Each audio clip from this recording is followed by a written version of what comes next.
The BMW M1000XR, an absolute powerhouse of a motorcycle. For this test we fitted it with a Dunlop Sportsmart Mk4, which I think suits this BMW perfectly like a glove. But is it more than just a show-off machine? The answer, right after the intro.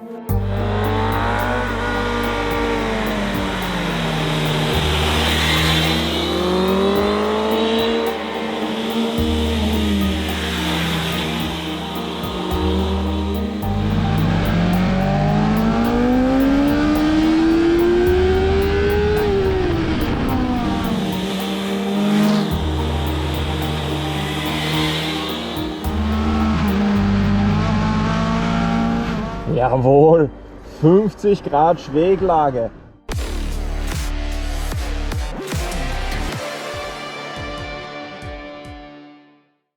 Over 37,000 euros in the base version in Austria. Carbon wherever you look, 200 horsepower. Absolute madness. We've been riding it now for over 10 days. Who's we? Gregor, Amelie and I, offering perspectives from touring, sporty riding and everyday use. What role will I be taking on? I'm the touring rider. The windscreen is small and generally speaking this is one of those poser bikes. All that carbon. Not exactly easy to clean. I'll be going through all these aspects with you from a touring rider's point of view. When it comes to touring and traveling, people usually like to take some luggage with them. The biggest difference between the M1000XR and its S-sibling is that the practical indentations for BMW's standard side cases are not present here. And besides, it would be practically sacrilegious to ruin that stunning rear end with panniers. So what does the touring rider do? If they still want to take luggage along, they go for a soft luggage solution. In our case, we've used an SW Motech Rackpack Pro, which holds between 32 and 42 liters. It's expandable, I'd say, for a week-long trip, especially if I also mount a tank bag up front. I can manage with it if I pack very tightly, but that would probably be the upper limit. I've already strapped it on here, had it all prepared in advance. It's fairly straightforward. We've got these hooks here that you can use to fasten it down. I attached them to the pillion foot pegs, just clip them in. At the back I secured it around the rear, where the rear fender and number plate are mounted. And on the other side I fixed it as well to the lower part of the pillion foot pegs. And just like that, you're pretty well set up for a tour of, I'd say, up to a week in duration.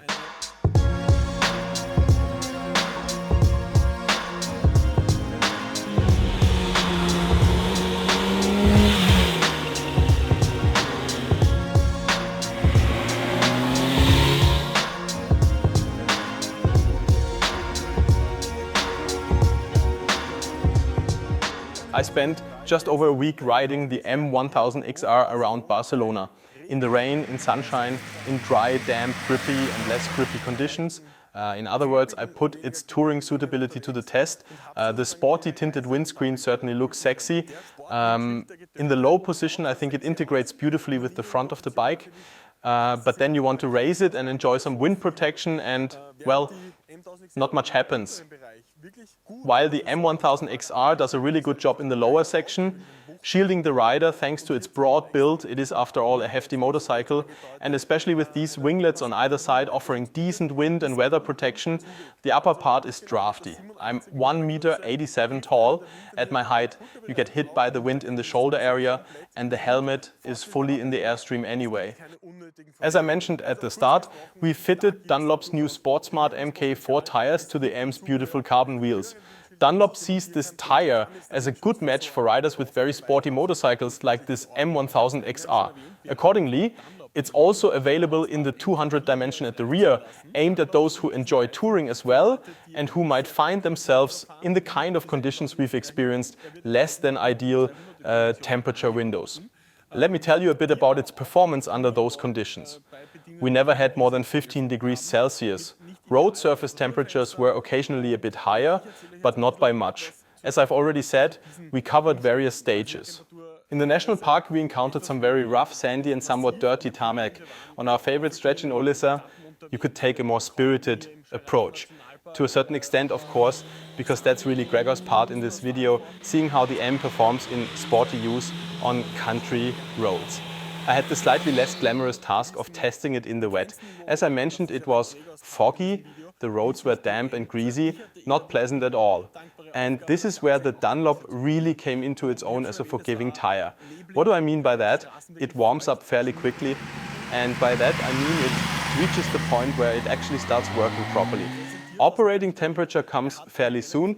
Of course, the window goes much higher, but this initial entry into the fun zone is quick. At the rear, you've got a dual compound mix with a really soft rubber compound, same at the front.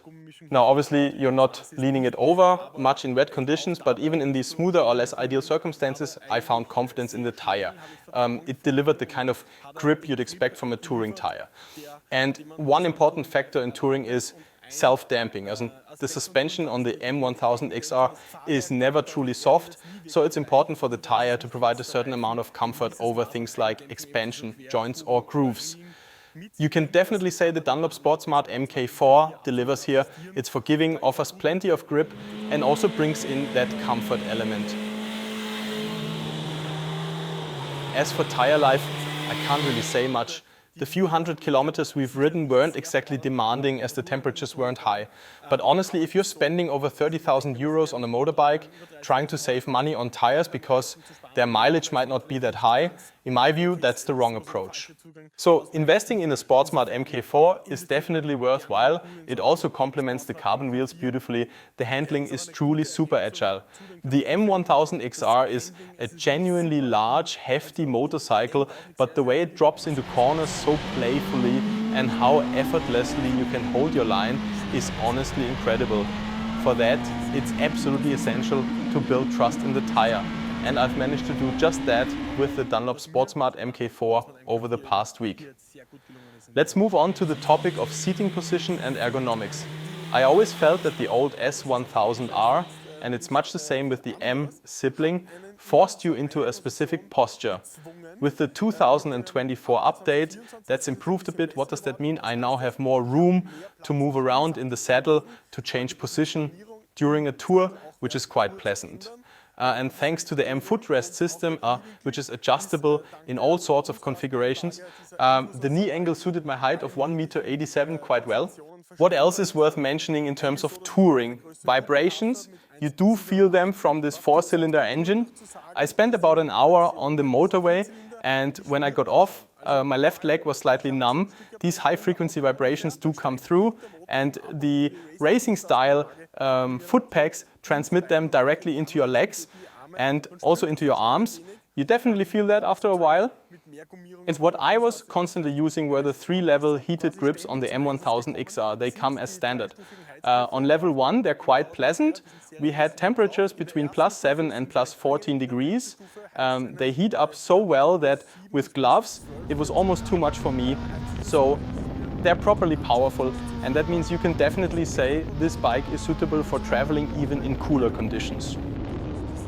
Now, sometimes on a nice tour, you end up riding a bit longer than planned, and we did just that heading into dusk. That gives me a chance to share a few impressions about the lights and headlights, which often get overlooked. What you're seeing here is just the LED position light. Otherwise, we have matrix headlights fitted, which offer a really good beam pattern and illuminate the road well, even in challenging conditions. What you don't get here, however, is cornering light. That's reserved for the BMW GS. Even though the M is the top model in the range, its suspension is not fully semi-active. What do I mean by that? You have to adjust the preload manually on both the fork and the rear shock. The electronic semi-active system only works in terms of rebound and compression damping. In road mode, which is the softest, most comfort-oriented setting, it never becomes a plush ride. That's simply not what the suspension is designed for. It's intended to work well on the racetrack too, and that becomes noticeable when touring. It never quite reaches true comfort levels. That said, the M still handles phenomenally well on the road. You always have a great sense of what's happening underneath you. The front end feel is excellent. And it's good at the rear too. The response is solid, it's just that the available suspension travel isn't huge. Because of this sporty base setup, this saddle will never be a comfy sofa. It's still very much a sporty journey, not a relaxed cruise. Now though, it's time for the SW Motec bag to make way, because I'm about to take Amelie on the back and see what she thinks of the M1000XR as a pillion passenger. Amelie is the bravest person in the 1000 PS editorial team. I'll just say that right up front, because when it comes to my colleagues like Gregor or Howie, they do tend to complain a bit about my rather rough riding style. Now, even though the suspension here is partly semi-active, you still have to adjust the preload manually using a hand wheel. That's done fairly quickly, just a few turns of the rear adjustment dial. At the front, you need the tool that's stored under the seat. It comes with a key for adjustment. Then there are a few finer settings that you can tweak via the display, namely rebound and compression damping. We've got this lovely sport seat on here with the M signature branding, and it also features a small rear hump. I definitely felt very comfortable, and even when we leaned into corners a bit, you always feel really well integrated into the bike, and the whole setup at the back with the grab handles works nicely and it gives you a real sense of security. I've often had it on a few other models, even when I've ridden with my dad, where you tend to get pushed far back in the seat, and then during acceleration it always feels a bit unpleasant. But here you've got really good grip and you're not sitting too far away. And I mean, I've got really long legs, but I think this setup works regardless of your height or age or anything like that. And yes, the seating area back here offers plenty of space, and thanks to that little hump, you get a bit more support under braking as well. I'd say it definitely makes a small but noticeable difference. Right, since we're already on the topic of ergonomics, with your long legs up to 1.76 m, if I remember correctly, how was it for you in terms of knee angle? Yes, the knee angle was absolutely fine. You still sit in a slightly active position. It's not like lounging on a sofa, but I actually really like that. It suits the character of the bike perfectly, and also because you're sitting quite high up. The difference in height between the pillion seat and the rider's seat is actually quite significant compared to other bikes. That's something I really appreciated. You don't just end up staring at the back of your neck the whole time. You can actually see what's going on ahead. You get to enjoy the scenery properly. One more thing I wanted to ask, since we were already talking about the foot pegs, is also about the handlebars. 4-cylinder engines always come with some level of vibration, and I did notice it on a longer stretch. Had a bit of numbness in my left leg. Did you notice anything similar at the pillion pegs?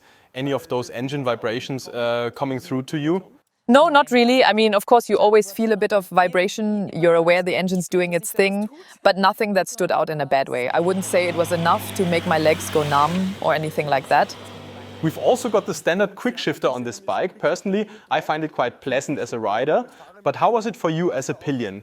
Did you feel any harsh jolts during gear changes, or did it come across as smooth to you as well? Absolutely. I thought it was really smooth. I've definitely had different experiences before where your helmets knock together with every shift and it just becomes annoying for both rider and passenger.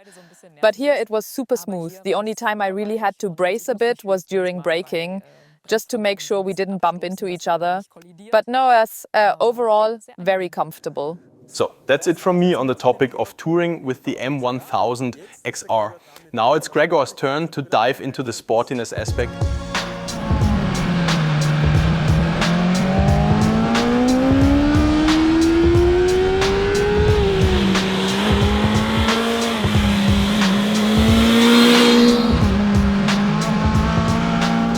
Jawohl, 50 Grad Schräglage. 50 degrees of lean angle according to the display. I've never managed that before. Just goes to show the combination of the M1000 XR and the Dunlop Sportsmart Mk4 tires is absolutely top notch. The BMW M1000 XR is without a doubt a radical and extremely sporty package, and the new Dunlop Sportsmart Mk4 tire also clearly leans into that ultra sporty category. So does that mean only racing riders should consider a machine like this and tires like these? Or can your average everyday rider still use both of them in a way that's enjoyable, respectable, and at least somewhat pragmatic? Time for a double test. The question of all questions. Does something like this actually make sense? I mean, if you just look at the spec sheet in the most blunt headline-grabbing way, 201 horsepower at over 12,000 revolutions per minute. It's pretty obvious right from the start. Well, on public roads, that's sensible. Of course, I had to try it. I wanted to run through the full rev range at least once, so I gave it a go on a straight. How far can you get? You're already doing nearly 150 kilometers per hour in first gear, right? So that's clearly the only gear you can use, even if you're fairly relaxed about traffic laws. Second gear and beyond, forget it. Way too fast. Then I wanted to see whether I could at least use that power properly while leaned over in a corner and actually see, yes, the inline 4-cylinder is very smooth and well controlled. It's not difficult to modulate even in first gear. It's not overly aggressive. First gear is surprisingly manageable, but it's like this, assuming the lorry behind me doesn't run me over.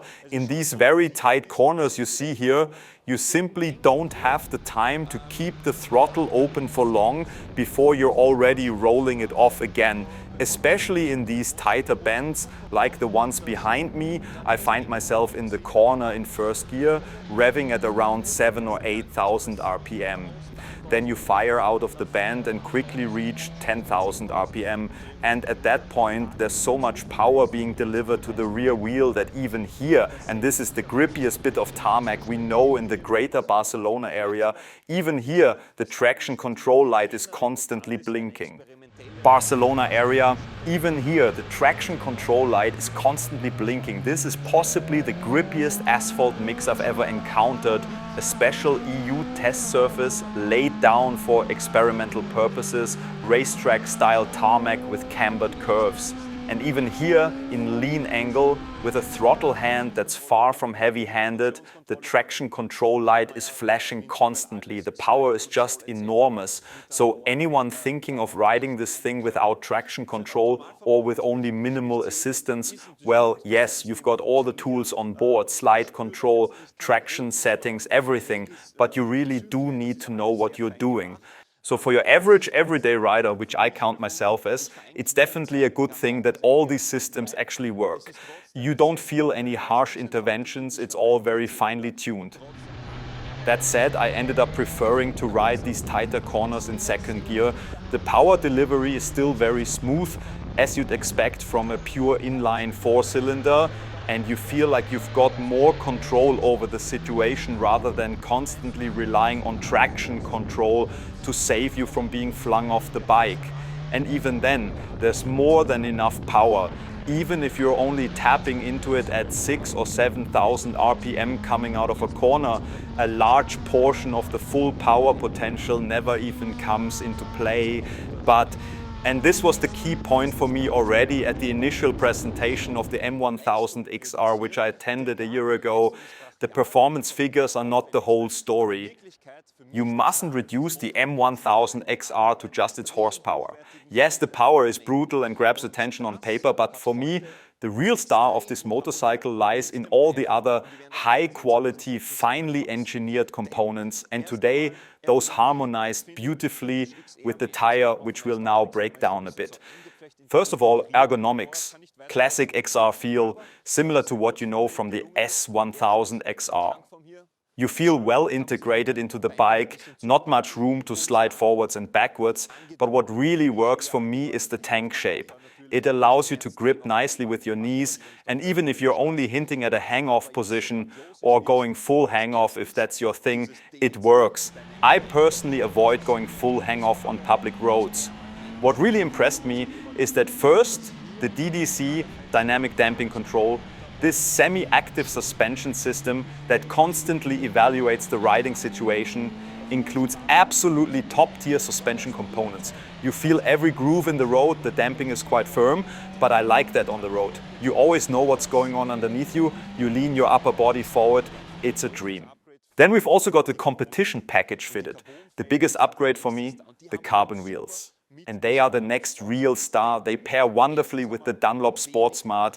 Why? First off, minimal rotating mass. That means the agility is off the charts. Even at higher speeds, you don't get that buildup of inertia. Even at 100 or over 100 kilometers per hour, you can still flick it into bends with ease. Now let's talk about the tire itself.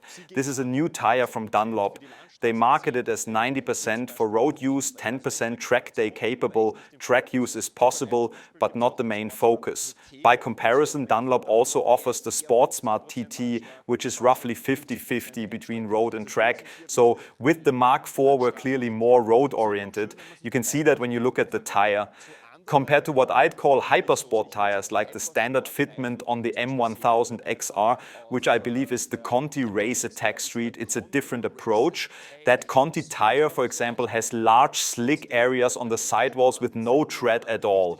The Sportsmart Mk4, on the other hand, has tread all the way down and includes multiple technologies in a single tire, making it suitable for sporty riding, but also less than perfect conditions. One advantage for spirited road riding is the multi-compound layout. Softer rubber on the edges, more durable compound in the center. But what I also noticed is that the tire profile, both front and rear, drops down nicely along the flanks. That means you've got a really consistent contact patch. Even at high lean angles, you notice there's plenty of rubber in contact with the road. I fully explored the M1000 XR's excellent lean angle clearance a few times, even touched down on the foot pegs, and I still had a slight chicken strip on the tire. There's really a lot of rubber on the sides of the Sportsmart Mk4 tires.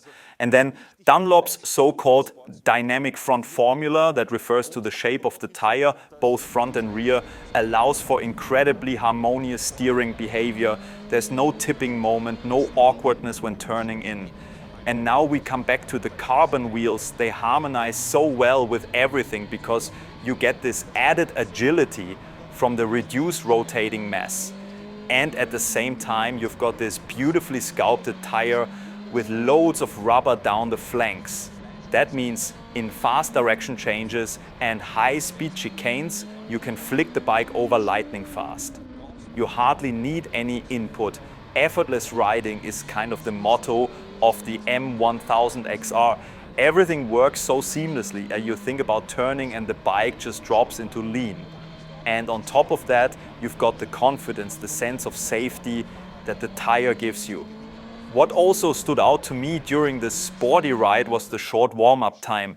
This new rubber compound has quite a high silica content. Combine that with high-tech polymers and special resins. Tire technology nowadays is almost a bit of wizardry. But here's the simple truth. Even now in March here in Spain, yes, it's warmer than back home, but in the morning it's still in the single digits. Most hypersport tires feel a bit uneasy in those conditions. It's a bit of a balancing act until they warm up. The Sportsmart Mk4 though warms up really quickly. I think it took less than 5 minutes from cold, just a short ride before stopping to check navigation. And when I touched it out of curiosity, it was already warm to the touch. I also think this tire offers plenty of reserves for sporty riders on the road. On this, the roughest asphalt I know, I really pushed it to see what I could get out of it. And yes, the rubber started to feather a bit, but the tire never got excessively hot. Even with a radical machine like the M1000 XR, you're unlikely to reach its thermal limits on the road. The tire warms up incredibly quickly, immediately feels round and composed, and even with some proper pace in dynamic mode on less than perfect tarmac, I had 0 moments of slip. So for anyone who enjoys sporty road riding, this tire gets a strong recommendation from me.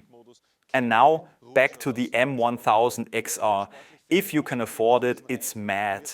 Not just the handling, which is incredibly agile, not just the suspension, which gives gorgeous feedback, and not just the engine, which is an absolute powerhouse. Even the brakes, they're something special. It's rare for a non-track bike to deliver this level of performance. Usually, road bikes with ABS don't give you the same direct feedback, but here, this might honestly be the first stock machine that comes so close to a race bike. One finger is genuinely enough to generate serious stopping power. The bite point is beautifully clear and the tendency to stand up during braking is minimal. So you can trail brake deep into corners, really hammer it in. And when you release the brake, the bike dips gently into the lean and the linear power delivery lets you catch that motion immediately. It's a wonderfully effortless experience. You can ride into high lean angles confidently and with total control. And then if you want to, which I like doing on the road, you can fine-tune things using the rear brake. It's precise, lets you modulate your cornering line, and it all just adds to the control. All in all, it's a magnificent motorcycle. The entire package is so cohesive that you can ride it assertively, pushing through corners with body input. I deliberately rode it that way. or in a more fluid style with a subtle hang-off. You really have all the options. For me, the most natural way to ride it turned out to be that light hang-off. The way the bike flows through corners made me not want to give much input through the bars. It just felt right. You won't fully exploit its potential on public roads, that's for sure. But forget the headline power figures and focus on everything else, because everything else is on such a high level and so incredibly well executed that I'd say if you can afford it and if you want the creme de la creme in every component, even for spirited road riding, then yes, the M1000 XR absolutely makes sense.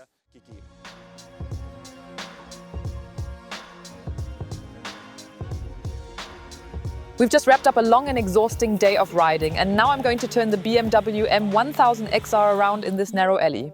Let's find out how well that works.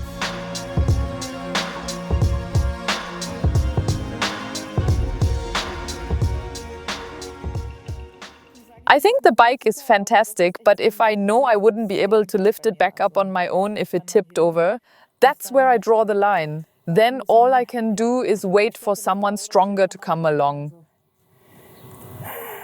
You've just witnessed it live, more or less. Now I'm standing here right in the middle of the action. First off, how do I manage with this bike when maneuvering at a standstill, not while riding? It's fine, as long as you've got enough time. Let me put it this way. If you stay calm and don't rush, then you won't make any silly, careless mistakes. It works. But obviously, if you've got a particularly narrow driveway, then personally this wouldn't be my first choice. More important, of course, is how it behaves in the city, for daily use, so to speak. And I have to say the engine, the four-cylinder, runs incredibly smoothly and pleasantly. It's got a very approachable character. And once the bike is rolling, it feels like it's on rails. That for me gives a really strong sense of confidence, definitely a plus for this bike. One of BMW's advantages is how high you sit. That's both a blessing and a curse, but for visibility, it's brilliant. You've always got a decent overview. You can easily see whether someone's coming or not. The BMW is more manageable than you'd think, definitely. But if you're someone who likes to squeeze through traffic or lane split, the handlebars are very wide and the mirror is even wider. So you'll need to be aware that you won't always fit through. Sometimes it's better to play it safe and just slot in behind. At low speeds and in stop-and-go traffic, it can get pretty warm. That said, we had cooler temperatures here in Barcelona, so I can't really say how it behaves in peak summer. But nothing negative stood out. Even after riding through a 30 zone for several kilometers, there was no issue. But if I had to choose between a more nimble naked bike and this big touring ship, I think the naked bike would probably win. And there you have it. 3 voices on the BMW M1000 XR and the Dunlop Sportsmart Mk4, covering 3 relatable everyday riding scenarios. What do you think? Pointless or not pointless? Let us know in the comments. If you want more info, for example on the M1000 XR, we'll link the BMW configurator in the video description, along with more details on the Dunlop Sportsmart Mk4. Thanks for watching. If you enjoyed the video and found it useful, give us a thumbs up and maybe subscribe to the channel if you want to catch all the exciting Spain videos we've got coming in the next few weeks. That's all from me. Thanks for tuning in. Until next time, see you soon. Adios, muchachos.